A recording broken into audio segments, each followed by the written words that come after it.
People fall in love with their first image of you. We all fell in love with two best friends. Josh Peck, a chubby but lovable outsider from New York, and Drake Bell, a good-looking guitar player from California. The two teens couldn't be more opposite, but their chemistry together was infectious. While we fondly think of the brotherly love they displayed on television, the dark reality exposed by Josh Peck recently is that they were actually never friends.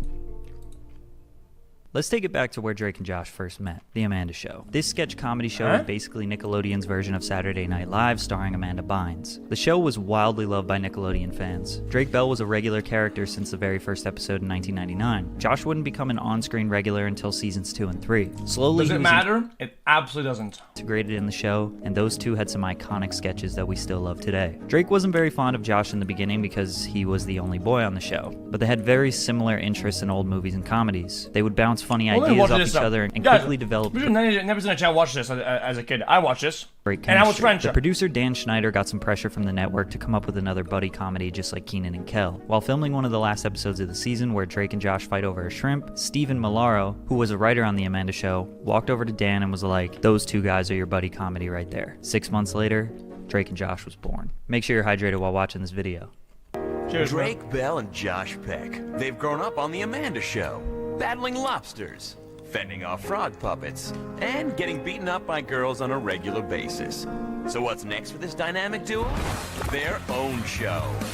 Nickelodeon presents Drake and Josh in Drake and Josh. You will notice in this video how all the tropes, storylines, and character traits in the Drake and Josh show turned out to be the exact opposite of how their real-life futures went. Josh went on to be a very successful, popular, and handsome actor. Megan, aka Miranda Cosgrove, went from evil little girl to sweet, unproblematic, successful actor. And Drake went on to plead guilty to child endangerment while still struggling to get his music career off the ground in America.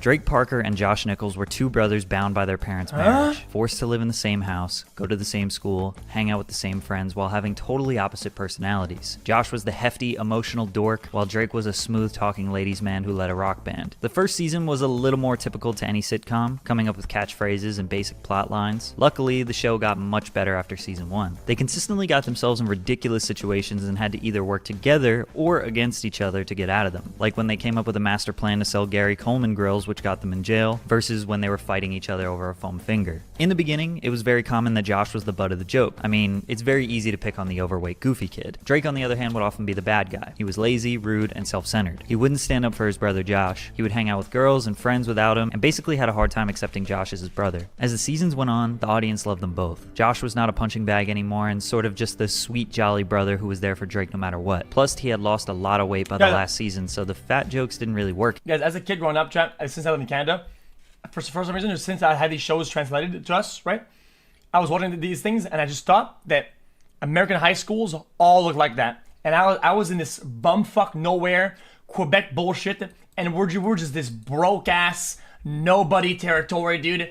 They do? Drake warmed up to Josh. His character remained the inconsiderate troublemaker, but now Josh was having more luck with girls. He was less nerdy and became more competitive with Drake. Ultimately, at the end of every episode, they resolved their differences and concluded with a happy moment. These two just understood each other when it came to performing. Drake and Josh were the new age Bob Hope and Bing Crosby, Abbott and Costello, Martin and Lewis, Cheech and Chong, Keenan and Kel. They were so good it made us all believe that they were best friends beyond the screen, and I'm sad to admit that that was not the case. Off the show, their lives were pretty normal in the sense that they weren't these mega famous celebrities ducking paparazzi everywhere they go. Plus, remember their target audience was 9 to 15-year-olds who had no way of showing Drake and Josh how much they loved the show. A lot of us forget that in 2005 there was barely any social media, there were no smartphones, no YouTube, no live streams, no follower counts. They worked a 9 to 5 while other kids went to school, and they went home to their families every day just like anyone else. These two just did what most normal teens do. Go to parties, hang out with girls, maybe get in some trouble. Well, at least Drake did. Josh wasn't partying much. Josh was actually going through some really tough times. Josh Peck was raised by a single mother. He actually never met his father. He was always interested in being an entertainer, doing stand-up comedy at the age of 9 years old because anything athletic was definitely out of the question. However, he always wanted to fit in. Being an outsider wasn't this cool, interesting thing for kids in the late 90s. Think about popular films and shows glamorizing high school life. You had the jocks, the hot girls, the nerds. Kids like Josh Peck were hoping that they would be a part of the popular crowd and get invited to the parties when high school came. But we all know he wasn't. Drake was very similar similar to the character he portrayed on the show, a slick Cali bro who had girlfriends and went to parties as a teen. So them being very different worked on the show, but wasn't very practical in real life. I think they mentioned having sleepovers when they were casted on the Amanda show, but as they got older, they didn't hang out in their personal lives. Josh was sick and tired of being this version of himself he hated. It wasn't all vanity though. He knew he would keep getting casted as a fat funny guy for the rest of his career if he didn't make a change. He wanted to have a successful acting career, so that all at least they fit in their role of being the age of what they're portraying, at least for most of the seasons. 'Cause I feel like these guys, back in the day, I always want to watch shows. The people who portray themselves as 16, 15-year-old were like 34, like 28, like, motherfucker, what? Also inspired the weight loss, which we witnessed It on was just TV. weird. As he started to lose weight, he was finally starting to fit in with the normal kids. So Josh started to do what normal kids do. And suddenly, I'm like now looking like a normal kid and a normal teen.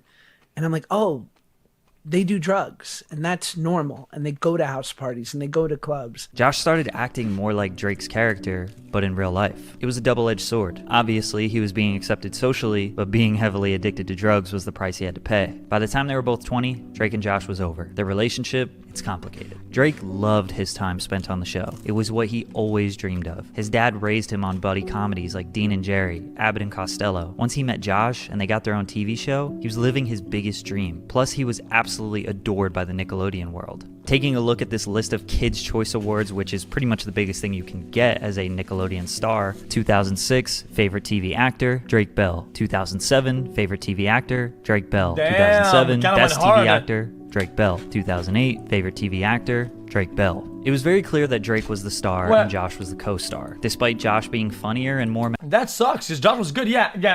Guys, is it because he was more handsome or fit more boxes overall, but had to do with performance? memorable in almost every aspect. Drake had full intentions on moving forward with his career alongside Josh, doing more movies and TV shows together just like the buddy comedy duos he idolized. Josh had other plans. Drake was never aware of what Josh was going through behind the scenes. Josh wanted to move on from the show. He was known as the fat funny punching bag, who brought way more comedic value to the scene. When we watch these old episodes, we feel happy. Josh sees an underappreciated, depressed, overweight, and insecure child hiding his true feelings from everyone. So he took his own route. Immediately after Nickelodeon, he got a voice acting role as Eddie in Ice Age, got to star in the film The Whackness, which premiered at the Sundance Film Festival and was critically acclaimed. He basically stayed busy every single year since then, having a film or TV role, including the Fox sitcom Grandfathered, where he was a star alongside John Stamos. He became one of the most popular creators on Vine, which is where he would eventually meet David Dobrik, the Paul brothers, the Vlog Squad, and become a popular influencer on YouTube with millions of subscribers. Drake hung around Nickelodeon a little longer. He did star in a terrible Superbad remake movie called College, as well as a poorly received spoof comedy superhero movie. After that, for the next decade, a few small roles in a bunch of random movies that you never heard of. His career stayed alive because of consistent TV work given to him on Nickelodeon. He did tons of different voice acting roles and one-off shows throughout the years. His music career is actually very interesting. Disney knew how to set up their actors' music careers, whereas all Nickelodeon music careers struggled. Drake has no gold or platinum records in America despite releasing music consistently for the past 17 years. But if your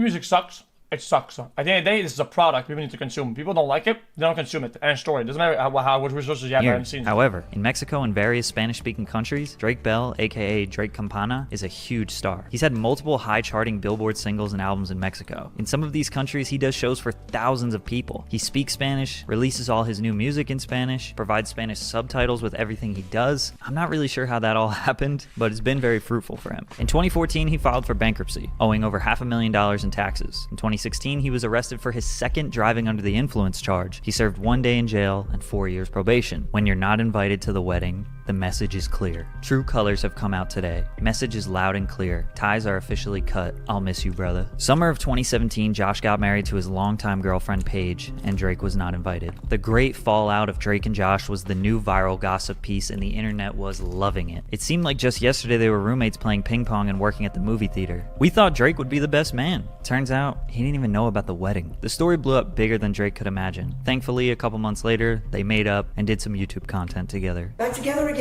We're all good. Then they both spent the next year or so doing press for other projects, and people just kept asking about the marriage incident. They had already publicly made up, but I guess interviewers wanted the drama. In 2018 and 2019, they made a number of different content pieces together, and it really seemed like their relationship was as good as it can get. Guys, we're together. What else do you want? What's happening, everybody? In 2019, Josh came up with the idea to do a reboot of their classic show. The name of the reboot, Josh and Drake. When he reached out to Drake to read the script, things got weird. The idea was that Drake was going to be a failed musician and Josh was a successful real estate agent. They were basically parodying Drake's real life as a musician in Mexico, while Josh's character was a totally made-up life. Maybe they were trying to get back at Drake because his character was originally the cool guy and Josh was the loser. The opening line in the very first episode was supposed to be, "Hug yourself, kid," instead of their trademark saying, "Hug me, brother," which would have just been a slap in the face to the fandom. Then it transitions to Drake in Mexico performing at a quinceañera for the daughter of a drug cartel leader, where they are all drinking and doing hard drugs, which leads to a gunfight, and then they don't want to give Drake his money, which is all a super stereotypical way that Americans convey Mexican culture in Hollywood. Drake didn't want to do the Drake and Josh reboot without making some creative changes because he didn't want to disrespect his Mexican fans. Josh wouldn't let Drake make those creative changes, and shortly after that, Drake started getting into his legal trouble. Wait, in 2020, what? Drake was outed by his ex-girlfriend Melissa on TikTok about how abusive he was in their past relationship, which went pretty viral. Drake denied all claims of physical abuse but admitted he could be verbally abusive like a lot of couples get during a fallout. This story led to multiple other accusations, including one that would make the courtroom. He pled guilty via Zoom to a felony attempted child endangerment and a misdemeanor charge of disseminating matter harmful to juveniles in June of 2021. But Drake was accused of much worse, including sending explicit pictures and engaging in sexual activity with a minor. However, he only admitted guilt of sending text messages that were sexual and then stopped once he was aware of the victim's age. The situation is definitely creepy, and there are a lot of other factors to